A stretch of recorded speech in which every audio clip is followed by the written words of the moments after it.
taking some time to chat with us today. Some real quick housekeeping items.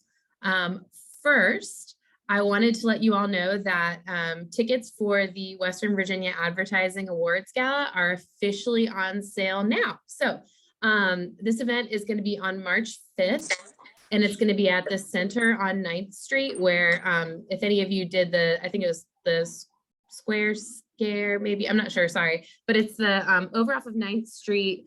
There was kind of like a haunted house situation, but they've actually turned it into a really cool event space. And that is where we're going to have our event for the awards on the 5th of March.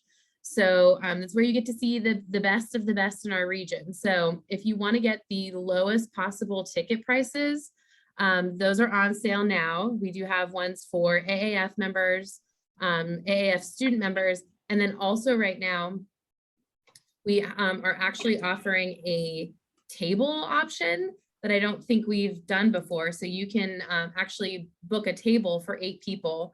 And this includes 16 drink tickets, a bottle of wine, and 8 meals. And then the other tickets also are just, it's not assigned seating. You're just buying a ticket for yourself. And that also includes a meal and a drink ticket, I believe. So it's a really beautiful space. It's kind of got like a little mini cityscape of Roanoke with buildings and facades and prominent features of the city. And it's, like I said, it's very big. So there is, opportunity for social distancing. So if you're interested, I believe that it is in the chat feature right now. Some people have put that link in there for you to buy your tickets. And like I said, lock in the lowest possible price by getting your tickets before February the 4th. Also, we have a Super Bowl ad review coming up on February 15th. It's really fun. We got a panel of guests who are just going to kind of take a look at the good, the bad, the ugly of some Super Bowl commercials that came out during the big game. So that is going to be February 15th at noon. It's virtual again. It's free for anybody who wants to attend. But we do ask, like, if you're able to, give donations, we would love that. But otherwise, it's really just meant to be something fun to kind of, once again, celebrate creatives and see who, did a really great job and maybe who possibly missed the mark. So I also put that link in the chat if you would like to register for that. But now that is all out of the way, I'm going to kind of introduce Lena here and let her take over. So Lena Katz is the head of creator development at Ampersand, which is an AOI Pro company. She worked in creator solutions for TikTok, the vital strategy team that liaises between brands, agencies, TikTok sales, and top tier creators to execute some of the biggest campaigns hitting the FYP. So these are brands like Spotify, American Eagle, and Pepsi.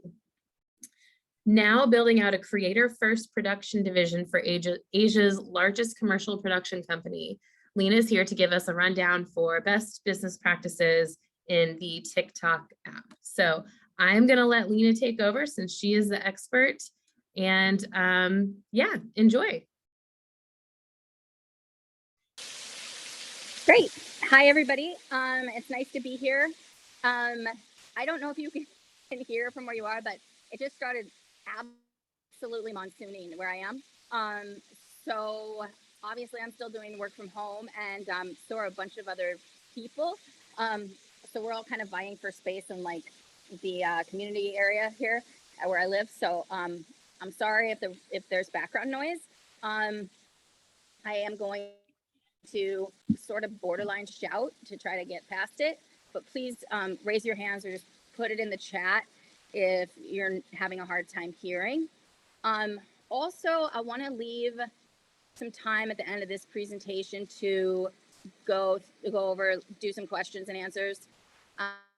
I know that everybody in the industry and in the world has a lot of curiosity / confusion about TikTok. So all of us who work there, we're very used to that. And now that I am outside, I can answer a little bit more freely. So I'm happy to take you through things, including, I know Stephanie said just one of the big questions was how do you get a hold of creators? How do you reach out to them? And that is actually my area of expertise. So we will go through that in as much or as little detail as you want.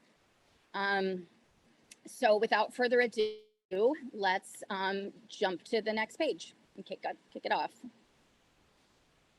Okay, so this is basically, everybody knows the top. TikTok is a short form video platform that is driven by sound, trends, and community. Those are the three big ways in. Doesn't matter if you're just a user or if you're a brand, those are the big three. This is very important. A lot of people don't know this. It was originally optimized for users. It is shifting in the way it's optimized, like the algorithm, the back end, everything. But what it's shifting toward is to be creators first. Creators are always the end users, when the product team is developing anything. So even though there's a huge focus on trying to get brand partnerships and brand advertisements, advertisers, et cetera, that's the revenue model. They're not optimizing anything for the brands. And that is what causes a lot of confusion and struggle for brands that are trying to sort of get their footing on TikTok. And that's also the case for TTCM. So a lot of the changes that you're seeing coming out of TTCM are intended to make things better for creators, which sounds kind of like counterintuitive at first for brands, but it's actually holistically, if it works, it's going to be great. And the reason why is because, and I'll get to this later in detail, TikTok wants brands to ultimately be creators. They're not pushing brands to be just pure play advertisers and paying for the privilege of advertising the way that Facebook notoriously did. So content on TikTok is not intended to be polished or perfect. This is the standard opening party line, from anyone at TikTok in sales. It's intended to be emotional, quirky, offbeat, raw, funny, relatable. And this can be kind of scary for brands, but doesn't have to be. Then the pace of creation and dissemination on TikTok is known for being at the speed of sound. But in truth, and this is important to note, popular trends can find long-lasting relevance. This is my first video example. If you want to click through to it, I don't know that we'll watch all of it. But this creator is here using 3 trends that are very popular right now and that have been popular for years and years. Can you click through to the video? Is it working?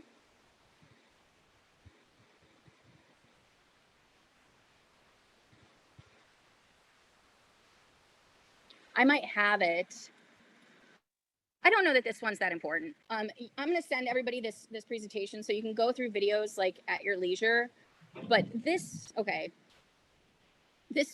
is an ASMR /slime/tiny microphone video. She's taking her little tiny microphone, which were super, super popular like over a year ago, and she's dipping it in slime to make ASMR noises.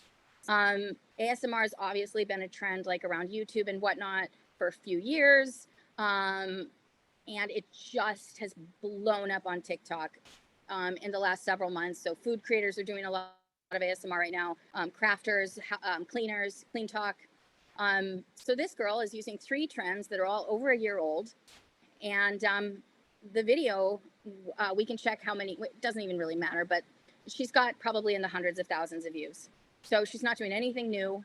And in fact, she's kind of doing like probably things that she was successful on for YouTube, 5 years ago. And she's just doing it here. This was a brand new video, very successful for her. So we can go back to the presentation.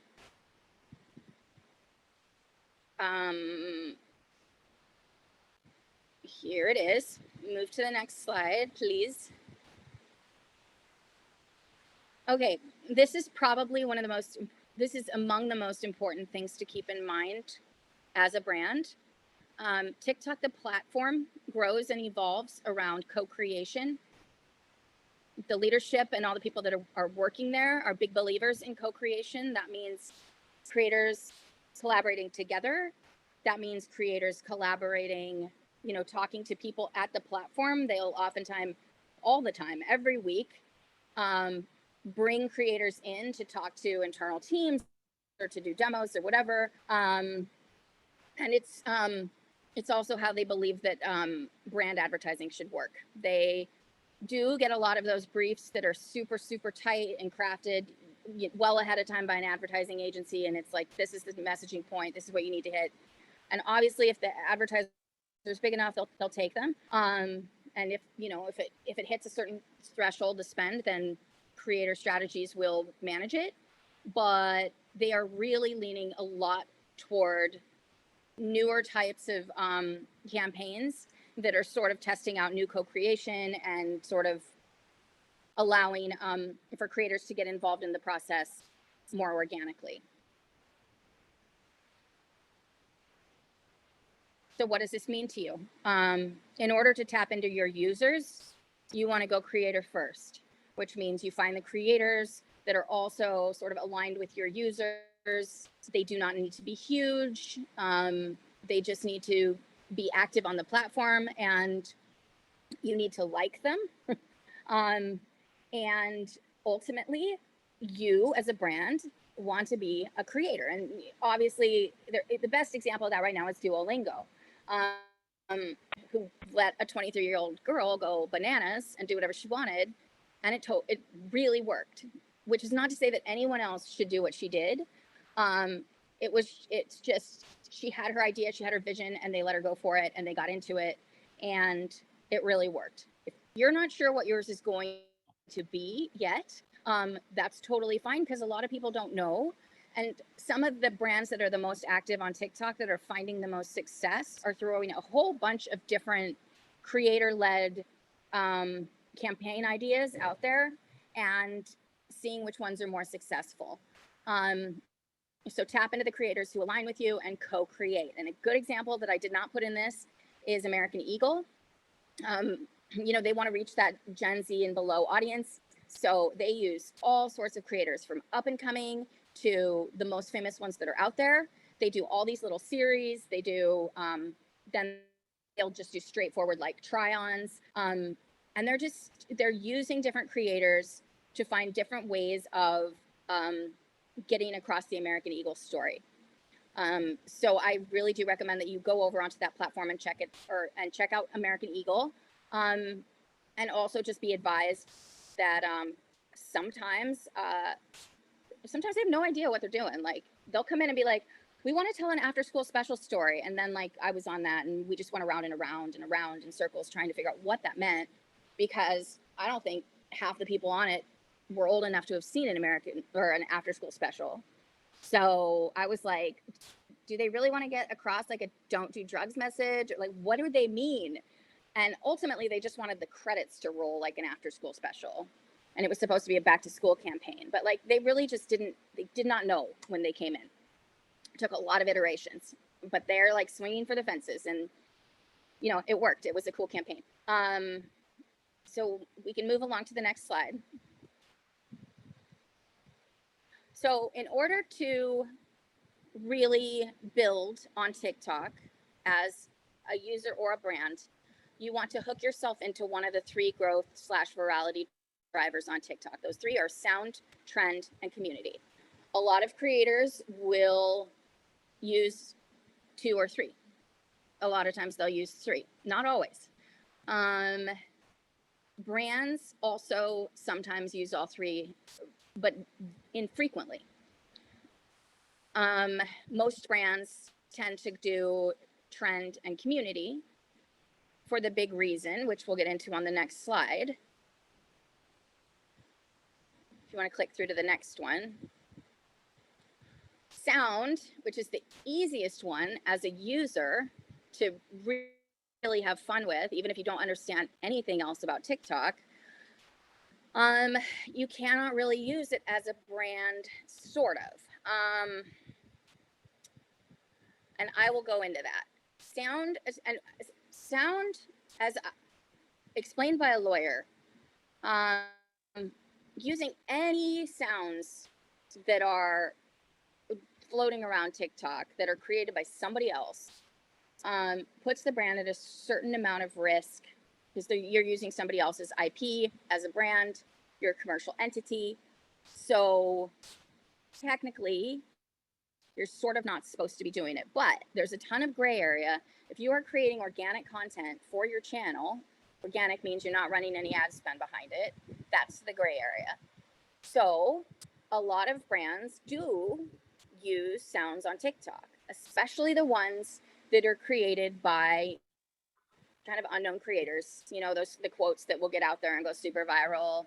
Funny little sayings that they find. Some of them, if their risk tolerance is very, very high, will even use popular songs. And with that, the risk is not that TikTok's going to slap you on the hand or take your video down, because they can't tell you to use anything. Like they can't tell you to use sounds unless they're in the commercial library. But internally, it's like we know, like some of the greatest brand, some of the greatest brand content out there is using sounds. So they can't say, oh yeah, go use those sounds, but they know that that's how good content is coming out. So it's this huge struggle internally. And brands just ultimately you have to figure out like what's your risk tolerance? Where's the point that you stop? And most importantly, do not run a branded ad campaign using just sounds that you found that are viral on TikTok, because that is not allowed. So I've got two examples right here of brands that are really, really successful on TikTok, one of which has zero risk tolerance, and that is Spotify. They have none. And because of that, even though the sound is their medium, they will launch a campaign and it will go live with no sound if they don't have every single thing cleared. So this is an example. And again, like we can't hear the sound on this one, but you can watch it at your leisure. But this is a video that Spotify did with all original Spotify sound. And they obviously didn't really pay anything for the sound. So all it is they got a really popular band, Måneskin, to come in and do a little funny interview on how to pronounce the band name. So if you look at their channel, it's totally populated almost entirely with original Spotify sound or no sound because of how they are with rights. So I did a campaign with Spotify a couple months ago, and it was to promote a playlist. And their ad agency couldn't get clearances for the songs on the playlist. And so every single influencer ad went up with no sound except the influencers talking. But they had to be like, my 3 favorite songs are, and when I get ready to go to the big game, I listen to this. And then they point to the song name, but there'd be no song playing. And it was like, it looked like there might be a bug. Like the sound just wasn't coming through, but it was actually produced that way intentionally because we couldn't get clearances. And they felt like it worked fine. And that was not the first time that they've done that. And they run campaigns on TikTok twice a month. So they are very, they kind of know what works for them. And this is their choice. So then we'll move along to the next page and the next brand example. This is a brand that has a very, very high risk tolerance. They kind of do whatever they want. They have not gotten in trouble yet, and it's Porsche. They do all of their advertising on TikTok without any managed service from TikTok. TikTok really never knows what's coming next from Porsche. And they use popular songs. They use popular sounds, lines that just random people are saying. In this one, I used this video because they actually reposted a user video. So it's just some random user, and she's using a popular song or sound from some other random person. So they're like they're taking 2 risks on that one. One from reposting somebody's video, 2 from using somebody's sound. They don't care. And they are like the gold standard of automotive TikTok channels. So obviously what they're doing is working for them. Now, is a music publisher or someone going to approach them or their ad agency and say, hi, you need to pay us at some time in the future? Probably, maybe, but they've decided that they can live with the risk. So they are an interesting one to check out. But even they, I don't think they would use like the latest song from Taylor Swift or Lil Nas X because they know where the line is. And they probably don't want to cross that particular line because they are such a highly visible brand that if they were to play that song and not pay rights or not pay licensing, the team, you know, for the artist would go straight to them and say, hey, you know, now is the time that you pay us. So, but Porsche is a really interesting, Porsche, it's a really interesting account. And also the thing to notice if you're looking through Porsche later is they're super quirky. Like they don't really, sometimes they lean into the luxury aspirational thing, but they also do very, very weird, quirky stuff. They collaborate with artists and people that plant things. And so they're a cool channel. We can move on to the next slide.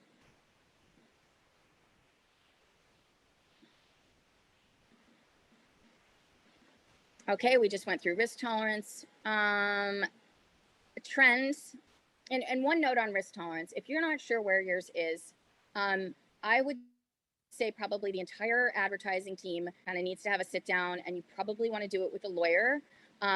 We actually, our third big hire at this division that I'm building is an artist's rights attorney who's been through a million of these discussions because she is so familiar with the space, including like what lawsuits are bubbling right now between influencers and their agencies and all this stuff.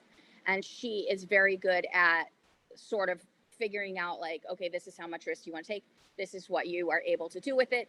This is the kind of, you know, licensing and clearances that you're going to need in order to put together the sound first strategy that you want to achieve.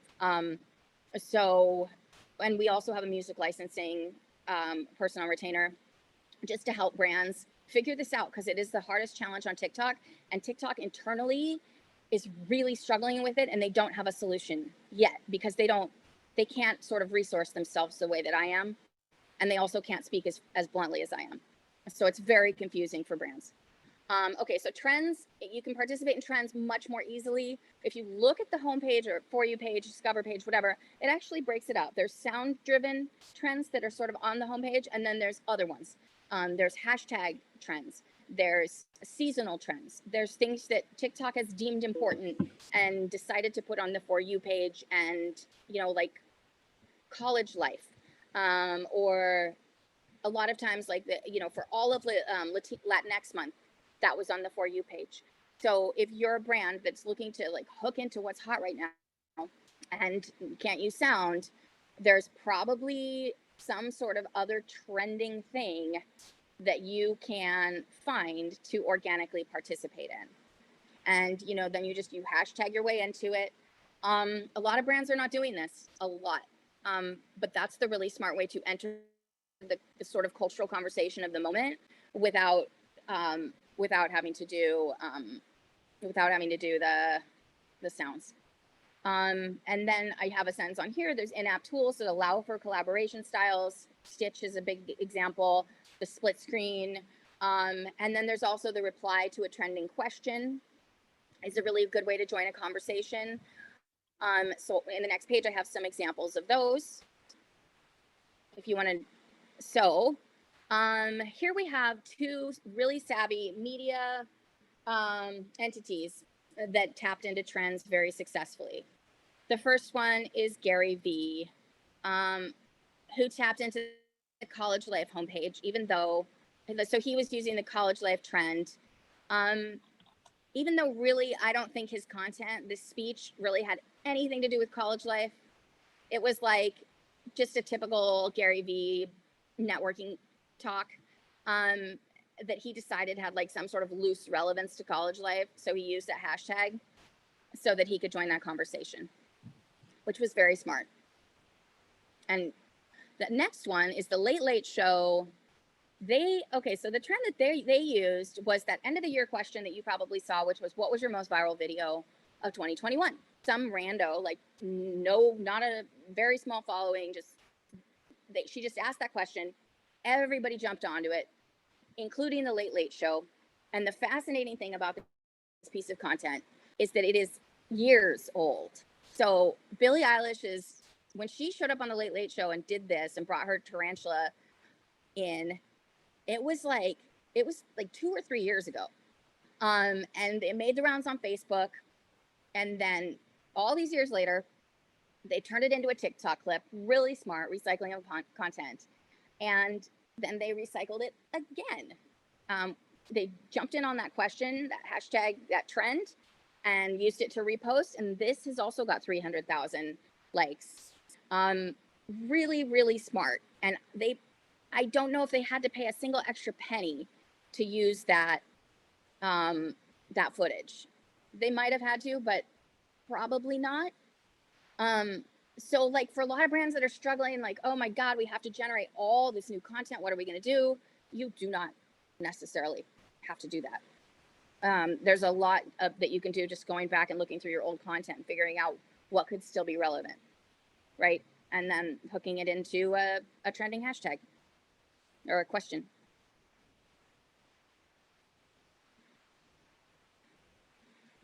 Moving along. Okay, so the most powerful and sustainable way, the best way to build a sustainable community or a sustainable following and audience on TikTok is through communities, also called sub-talks. I think the official word right now is sub-communities. And a lot of these, I compare this a lot to the like hub sites that were around in early Instagram, where people with a certain interest would just sort of gather in like a little club almost. And there were hashtags that they used, but they also referred to themselves as a club. And a lot of that was visually driven. It would be people that liked vintage, or people that liked sunsets, people that liked nature photos.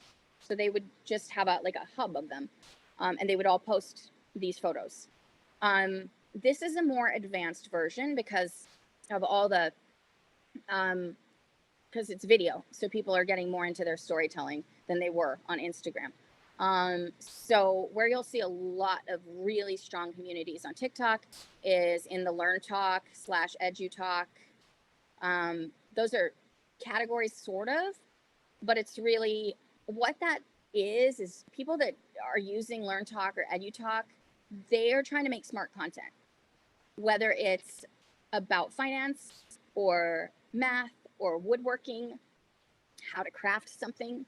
They're trying to do smart content that maybe teaches a lesson, shows a demo, or just is elevated beyond like, I'm going to do a stupid skit with a face filter that makes my face, blow up. Like they don't want to do that. They want to separate themselves from that. And so for brands that are not within fashion and apparel or CPG food, brands that are struggling, in other words, to find the creators that are right for them, it is really a smart strategy to go in through Learn Talk, which does not mean that you type in Learn Talk and you're going to find like 35 highly qualified mathematicians or grad students. It just means that's sort of the starting point. And from there, you'll find communities that are, all into math, or they are, I found women, like lady astronauts the other day. I don't know what I was looking for. I was looking for something in Learn Talk, probably science. But I just stumbled across one astronaut, and then it led to other lady astronauts. And before I knew it, I had found a cluster of like 6 or 8. And some of them had a very, very decent sized following. So all the time I come across brands that are in fintech or trying to sell university tutoring programs. And they're like, I need to find grad students and I just can't find any, or I can't find any, real like financial experts. Well, they have not gone in this way and they don't know how. And so because of that, they don't believe that it's there. And it is there. It's just not being surfaced at the very top level of the TikTok For You page. just because, well, really TikTok hasn't gotten there yet, but they will. But in the meantime, like all those communities are sort of just three layers under maybe. Um, but once you find them, you will find doctors with like 300,000 followers. It's amazing. So when I was at TikTok, this was kind of my specialty because I loved finding these um, interesting niches because I really came to believe that no matter what you're looking for, if you go in the right way, once you find that little cluster, like you will find as many people as you could possibly want just out there making content about this really complex stuff. And it's fascinating. We can go to the next slide. Okay, the most glorious, in my opinion, and confusing thing about TikTok is that the most popular creators in Learn Talk sometimes don't look like you think they will, so you might just pass them by. So for this, I put one of my favorite creators who I've worked with many times, who was also one of the culture drivers this year, who was also, I think, in Wired Magazine. Again, we're not seeing sound. This is Online Kind. She's the math queen of TikTok. She's a mathematician and obviously a drag queen, and that's her thing. And all of her videos are her in drag talking about math. And it's all sorts of concepts, usually that she takes from daily life, but sometimes they'll just be like, really far out there math stuff. She loves math. She's passionate about it. Obviously, once the online banking app, those type of brands discovered her, I mean, she's working all the time because she can just make things so interesting and, make math relatable and funny. And yeah, she's going to do it in full drag. So some very stodgy brands might say, no, we don't want that because that's going to, that's going to turn off our core audience. But, I would say if you're on TikTok and you're trying to reach the communities that live there on that app, I would tell them to rethink that. I think that she is perfect for that, but some of them might have a hard time getting past it. But the whole point is, just you need to be a little bit open-minded when you're looking, because sometimes, especially because creators are a little bit younger, or they're on there because they want to be quirky. So you're not going to see the same sort of cookie cutter things that you've been used to seeing, for all the years, especially on Instagram. It's completely different on this platform.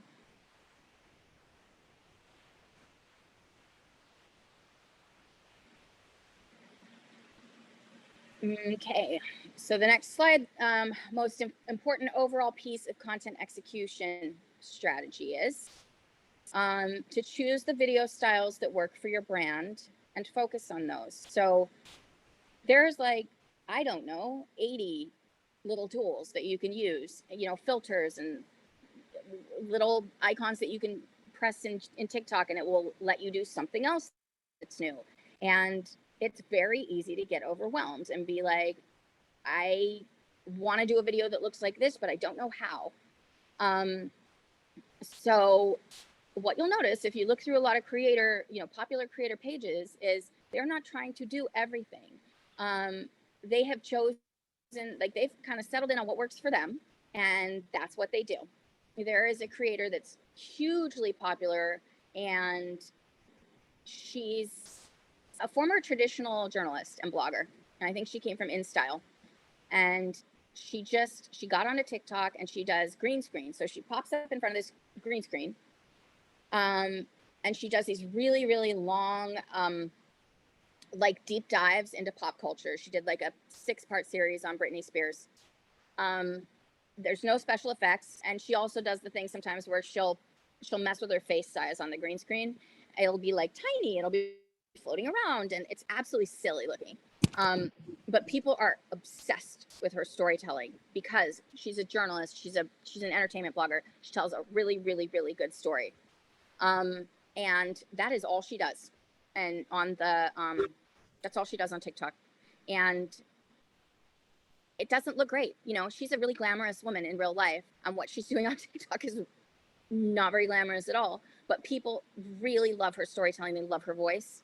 And so that has become her shtick on TikTok, and brands will pay her. I've done it, like $25,000 to come and speak She spoke at a week because she's just come to really, emblem, symbolize whatever. She is that person who found their identity for TikTok, separate of what they do in their regular life, and it really, really works. So as a brand, if you're like, how am I going to launch my channel on TikTok? One of the first things that you do is go through all of the brand friendly, content formats that exist, which I would say there's like 6 or 8 that are very reliable, and figure out what works the best, like what feels the best to you. I would say get some instruction from creators that are really good at it and just stick with those. Instead of trying to do everything. It makes it much more, it's less of a challenge. It feels like, okay, you can do this, instead of if you were trying to do everything, it's overwhelming. So we can move to the next slide. Okay, so I have a couple to think about for starters. Green screen, just talked about. Comment responses, you saw how well those worked, and they're super easy. And if you don't have, comments of your own to respond to, then you can just enter the public conversation, see what people are responding to that's trending. Try it that way. And then narrator and captions. This is something that it's good to, if you're like, I don't want to use sounds that are that are trending, like I don't want to take that risk, then you're going to have to get really, really good at doing narrated stuff. Or a lot of people do there's where the same person does the question and the answer. I think Harvard Business Review is doing a whole series like that, where the same person asks the question, or they're the dumb person, and then they play the smart person who's giving them the solution. And one of them is done as a narration, and the other one is done just the person talking. And that's kind of how they separate the two characters. And then they put captions below it in case people need the information reinforced, or they need the help seeing it. So those are 3 styles that are super brand friendly, even for brands that are like, oh, we don't want to show warts and all. We don't want to show behind the scenes, or my founder is not comfortable getting on camera, whatever. These are formats that you can probably do without stretching too far outside of your comfort zone as a brand. So I will say also that another of the intensive trainings that we're putting together at Ampersand is just, here are the top 9 brand friendly styles, and choose 3 or 4, and we will bring creators in to work with marketing team, graphic design team, to really learn how to produce those styles, either in the TikTok app or kind of the apps that integrate well with it, so that the internal teams, if you've decided that content is going to be an internal initiative, that you're trained in how to do this efficiently, so that, because otherwise it will take a million years. Well, maybe not a million years, but it's hard. It's somebody can be a great graphic designer or be a great film editor and not really know how to use the TikTok app. And a lot of the ones that are on the platform have enjoyed like getting to know it. But if you're sort of on a timeline, and you don't want to put everyone through that extensive learning curve and frustration, I would say just get the creators to show you how to do it, or figure out how to partner with them, which I guess goes into our next part of this. Are there any other slides on here? I think I might have ended it with that. Was that it?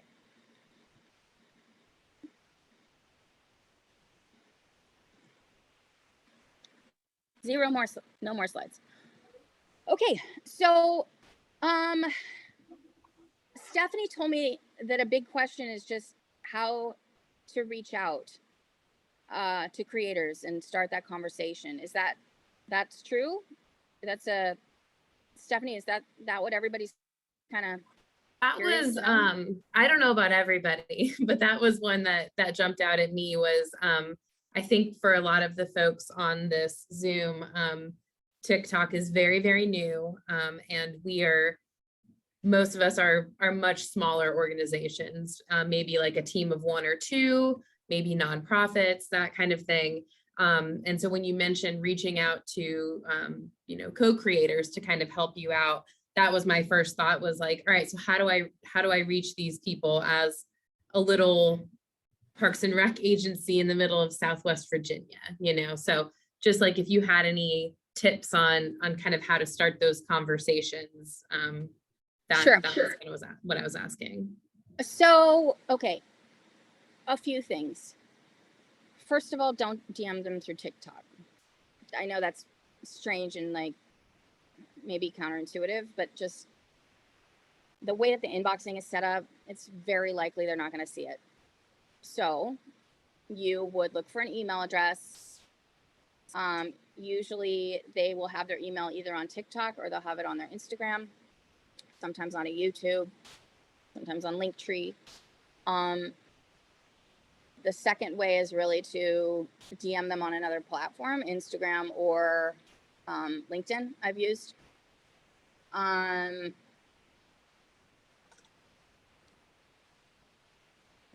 would say subject line, be really super clear. It's a paid offer. If it is, which hopefully it is, because right now creators get spammed a ton, and or anyone that's on social media gets spammed a ton. So a lot of emails that are coming through are like, oh my god, I love your channel and I want to collaborate and I want to offer you an opportunity, and it's really somebody that's like, I want to sell you a growth service and it's $29.99 a month, or I want to like give you a pair of free sunglasses in exchange for 3 posts. So because there are so many automated platforms out there right now that are supposedly putting together campaigns, but what they're really doing is they are blasting out these horrible offers at scale. And it's usually like, we're going to pay you in product. You have to go to the store and get the product. If you do the post, we'll reimburse you. There's so much of that coming at creators that a lot of times it is hard for them to sift through their email and figure out what's actually a legit opportunity. So put it in the subject, and open with it. Like, hi, I'm an independent brand. We're only a small shop of 2, but we love what you're doing. We want to talk to you about potentially co-creating some content for our channel. We do have a budget. If you can ballpark it, that's best. And sometimes brands are like, oh, I don't know. Like, it really just depends on the creator, how well we get along, or they say, well, we would expect that. There's somebody in my inbox just a couple days ago, like, exactly this startup food brand, big aspirations, very low budget. And then he's like, well, we want somebody that's like part-time, a one-man show to do maybe 4 videos a week. And I was like, okay, what's your ballpark budget? And then they go, well, we would expect them to come back with a proposal, and tell us. And that, to me, I'm like, that sounds like a lot of work for somebody to do, given what you've told me about the business, because it does not sound like you have the money to hire someone for a full-time position, and making 4 videos a week is a full-time position. So, like, as a brand, or as whatever he was, the onus is kind of on him to say, this is kind of the ballpark that we're thinking, and for what we need. And that, because with me, even though we had mutual friends, that inquiry went nowhere, because I would not tell anybody that I know, any struggling animator or VFX person or whatever, food creator, here, go send this guy a proposal when I really believe he has about $150 a video as a budget. I would never tell anyone to do that. If he had just said, oh, my budget's like $300 a video, that I would put that like on a creative board of like creative freelancers. And I've done this before. This is the budget per video. Here's the guy's email. Get in touch with him if you're interested, and he can tell you more. But he didn't want to do that. He wanted to be cagey about budget. He wanted them to submit a proposal, and that's just too much. So in the email, to let them know you're serious, be like, this is what we're thinking of doing, and this is ballpark what we have in terms of resources. That is the best way to get a response back. It might be like, no, I'm sorry, that's way below what I can take. Or it might be, yeah, I'm interested, let's talk more. You might not get any response at all because people tend to be flaky. I would say expect, no matter who you are or what you're offering, about a 30 to 40% non-response rate. It just is the way it is. I would email from TikTok offering like whatever, any amount you want, and 2 out of 5 would not get back to me. So that's just how things are going there, or in social media world in general. That's how it is. Let's see what else about outreach. I find that if you offer to move it over to email or supply a phone number, if just say, hey, if you want to talk, that helps reassure people that you're an actual business / person, and that you're not just, spray and praying, that you've actually, like, you were willing to sit and have a conversation with them. If you don't have much of a budget, but you're looking for co-creation, do not get hung up on numbers. There are people out there that might have 8 or 10,000 followers, 12,000 followers on the platform, but they're professional at what they do. And they might have a day job in content creation, and this is just what they're doing for fun. So hang on one second, declining this call. And those are the big tips. I can't really, there's no perfect outreach formula that's always going to get you the response, certainly not the response that you want. Another thing to consider also, though, is oftentimes people on social media have their communities, which I've talked about. They're clusters of people. So if something's not right for them, ask if they have a friend who's also in that sort of, do you have any other people whose channels you could refer me to? That can work really well. What else? I don't think it's usually that important to go local. That's just me. If you feel like we absolutely need somebody for a local, with a local tie-in because it's just part of our DNA and that's the only way it can work, you would probably have to try to do that search through looking for the hashtag of your town and captions. It gets really complicated. But trying to think of any other tips. If you do have a budget and you're like, okay, we want to negotiate, for the best deal that we possibly can. With TikTok right now, you can kind of reach out. You never know what's going to come back in terms of rates. You might reach out to somebody with 200,000 followers and get a response from UTA that tells you, sorry, they don't do anything for less than 9,000 a post. And then the next person you reach out to, this has happened to me, might have 1 million followers and take $1,000 a post. You really never know. So don't get disappointed. Don't box yourself in one way or the other. Don't say, oh, we only need somebody that has over 500,000 followers. That's an absolute requirement. But also don't say, well, the last 2 people of this follower, tier have not responded to me, so I'm going to set my sights just way, way, way lower. You don't need to do that.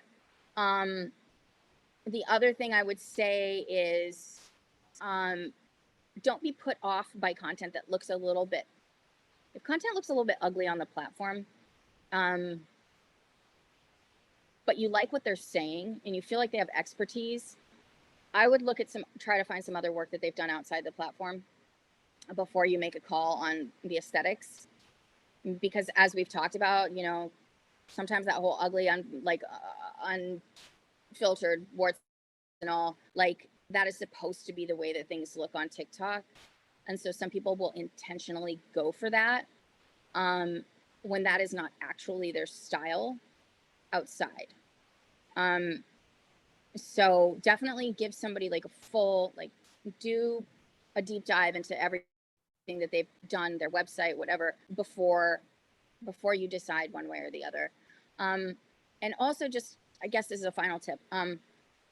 If you have some budget and you know what you need. Like, we need to hire 3 people that are going to be our co-creators, and they're going to help us launch this channel. And we can only pay, $250 a video or whatever it is.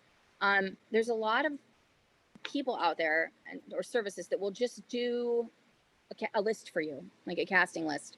So you can just pay for that list and get the contacts, so that you don't have to do that research yourself.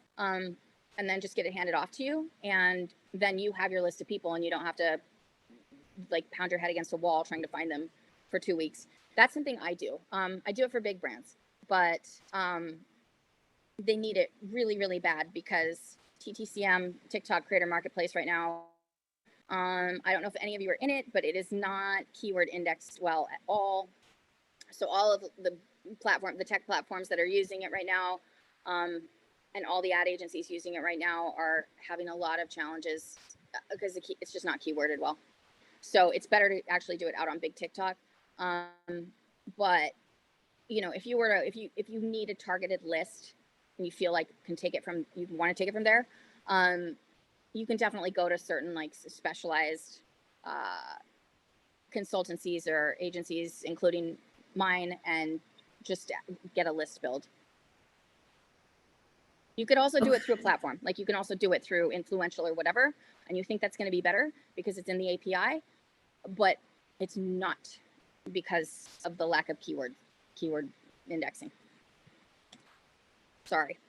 Sorry to end on that note. That's fine. Thank you. That's a lot of really, really good information. I was just gonna ask one more, hopefully quick question. So like podcasts are obviously very popular right now. So and I know one of the things that they say with podcasts is like, don't release your like basically you should kind of film or record like a whole season before you kind of start releasing them, so that you're not like, here's one podcast and then you don't have enough time to do the next couple episodes or something. Do you feel like that's the same with TikTok, where you should have this like month-long, 3-month-long strategy when you go to start your TikTok account? Or is it okay to just be like, you know what, we're just gonna give it a go and see what happens? I think as a brand, you need to have some kind of strategy if you're launching from zero. Like, we're going to try this series, or we're going to, we're going to give these creators, we're going to, assign this budget to 3 creators to do 1 video a week, just something to get the channel populated, so that it doesn't look like you started it and then gave up. I think that, whatever your top priority is, or your, whatever your brand pillars on that you think are going to extend onto TikTok, or whatever campaign you think is going to hit well on TikTok, have a plan for that. So you at least are like, okay, we're going to do 5 videos of this, and we're going to post 1 a week. And then we're going to have this other, we're going to do 1 question answer per week. Just so that you can have some consistency, because otherwise, a lot of brands do fall off. And then they come back. They fall off, they come back. It's a cycle. So that works fine for an individual, for a person. Doesn't work great. It won't pull up the stuff. I can go in and click new, but it won't let me search for anything. It's just like blank down on that spot. I think someone's mic is just on. Okay, I want to be mindful of your time and everybody who has jumped on and joined us. Would you mind, I've got a couple questions that people put in the chat. Would you mind if I email those to you, or send those to you to just address if you have the time? Okay, it mostly has to do with post frequency. Real quick, it's like I think a few times a week is good. Sometimes Gary Vee will tell you 4 times a day. That's not, no. You don't need to do that. A few times a week. There are creators that have been around a long time that just post every 2 weeks now, that are fine. But as a brand, when you're trying to get your footing, 2 or 3 times a week. Okay. 4 times And a it day does not sounds matter what insane. time. Okay. Cool. All right. And the best way to Well, track who's seeing it, sorry, no, is you're good. TGCM. So yeah, so to follow up, I can send this presentation out to everyone who wants it, and I can also send it send just the general overview of the company, especially like the workshops, the trainings I'm giving. Those were specifically devised to help brands and companies like get set up on TikTok and answer a lot of the early questions. And I don't think anyone else is offering them right now. So this is just stuff like that I saw people really struggling with when I was in-house, and that the sales teams right now, they don't have like a good solid answer. So I'll send all that. Whereas TV station that shoots 69, any tips on using our content in a vertical 916? I'm gonna think on that. I've seen people that do just like, I'm gonna think on it for you. I'll write that question down.